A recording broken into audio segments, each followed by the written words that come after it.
Mesdames, Mesdemoiselles, Messieurs, bonjour. Vous êtes sur Live Doctors et nous avons le plaisir d'accueillir le professeur Michael Grimberg.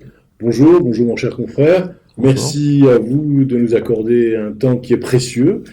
Vous êtes, je le répète, professeur de gynécologie obstétrique et médecine de la reproduction et vous êtes chef de service à l'hôpital Jean Verdier à Bondy. Nous allons parler de l'endométriose, maladie mystérieuse s'il en est, et maladie qui touche une femme sur 10, donc une prévalence importante. Pourriez-vous nous donner quelques informations supplémentaires? Alors vous l'avez bien dit, l'endométriose est une maladie mystérieuse.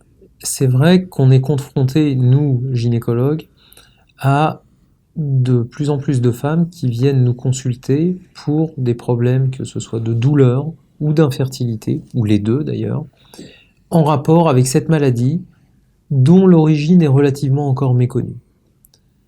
A priori, les théories seraient qu'un reflux de sang des règles, comprenant des débris de ce qu'on appelle l'endomètre, la muqueuse de l'utérus qui est normalement desquamée et qui sort au moment des règles, refluerait par les trompes et, pour des raisons totalement inconnues, pourrait chez certaines femmes, ces débris, être très agressifs et atteindre les ovaires et la séreuse du péritoine, donc la partie qui enveloppe tous les organes pelviens, les organes reproducteurs, que ce soit l'utérus, que ce soit les trompes, que ce soit même le tube digestif.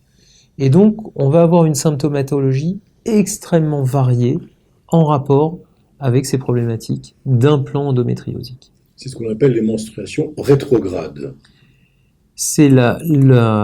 Il faut savoir qu'il y a toujours un reflux de sang au moment des règles. On parle de 90% de cas de menstruation rétrograde, mais seulement 10% de possibilités d'endométriose. En fait, c'est toute la problématique et tout ce qui fait qu'aujourd'hui, on ne comprend pas exactement ce phénomène. Pourquoi, alors que c'est quasi normal d'avoir du reflux de sang au moment des menstruations qui retombe dans la cavité péritonéale, donc dans le ventre, pourquoi, chez certaines femmes, il y aurait une agressivité de ces implants qui ferait qu'ils généreraient une maladie inflammatoire avec un profil immunologique particulier qui engendrerait à terme des conséquences importantes sur la qualité de vie et sur la fertilité.